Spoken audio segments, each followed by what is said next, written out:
Okay, ladies and gentlemen, we are in the caves of Ellora.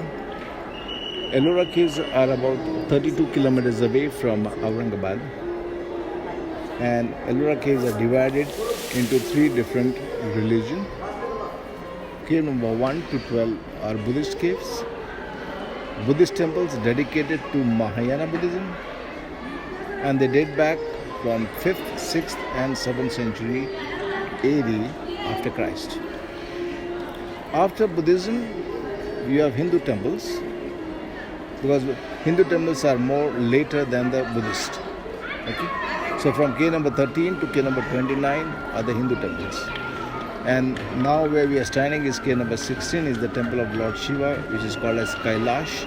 Is one of the biggest temple on this earth, because this temple was being carved out from top to bottom side, starting in the year 756 AD after Christ to 904, and this single temple took about 150 years to complete. The temple was once upon a time painted, so you can see on the top of the temple you see some marks of the plaster. So the plaster was done in 18th century. So generally people love to see Kailasha. Ladies and gentlemen, this is a little bit short explanation on the caves of Ajanta. In this part of India, we have a lot of caves. The earlier video or clip which you have heard was of Ellora, and now this is of Ajanta. First of all, I like to tell you that in the western part of Maharashtra, we have a lot of many caves like this. But out of that, Ajanta and Ellora are the two best World Heritage Site. Ajanta Caves and Ellora Caves have been declared as a World Heritage Site in the year 1983 by UNESCO. Now we are standing in front of we are in Ajanta Caves, and Ajanta Caves are all been dedicated to the Buddhist religion. In Ellora, I told you there were three different religions: Buddhist, Hindus, and Jains. But in Ajanta, it's all Buddhist caves, and these caves you can see the origin of the Buddhist Hinayana Buddhism. So the caves are divided into two different parts. There are totally 30 caves, but the numbers are for the convenience of the tourist. It's not chronological. So if we start with cave number 1 to cave number 7, they are of the 5th and 6th and 7th century AD. Whereas cave number 9, 10 are the prayer hall, which is called as Chaitya Graha in Buddhism. They date back to 200 days before Christ.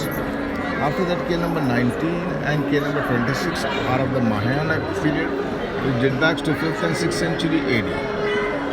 But Ajanta is more or less famous for paintings.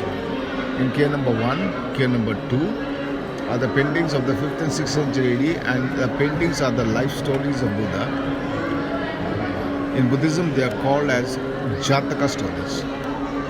So on the side walls you have the paintings which are Jatakas, and on the ceiling the painting is purely decorative. Decorative means with Indian flowers, flora and fauna.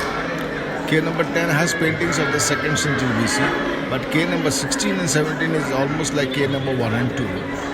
And the best part of Ajanta, you see the end of the life of Buddha is shown there.